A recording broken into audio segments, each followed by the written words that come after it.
সূরা ইখলাস, এটাকে আমরা সাধারণত কুল হুয়াল্লাহ সূরা বলি, তাই না? ইখলাস মানেটা কি?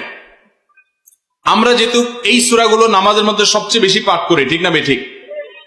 এই সূরাগুলো অর্থাৎ শেষের দিককার সূরাগুলো আমরা যেহেতু বেশি নামাজের মধ্যে পাঠ করি, এই সূরাগুলোর অর্থ যদি আমি জানি, ব্যাখ্যা যদি আমি জানি, তাহলে নামাজের মধ্যে মনোযোগ ধরে রাখা সহজ হবে। কারণ আপনি মুখে কি পড়তেছেন আপনি যে অর্থ বুঝেন না, মন্ত্রের মতো পাঠ করতেছেন, যদিও না বুঝে পড়লেও আপনি সওয়াব পাবেন, কিন্তু না বুঝে পড়লে তো আর এই কোরআনে আল্লাহ কি বলেছে এটা জানতে পারবেন না, না জানলে সে অনুযায়ী আপনি আমলও করতে পারবেন না। এই জন্য আমাদেরকে বুঝতে হবে।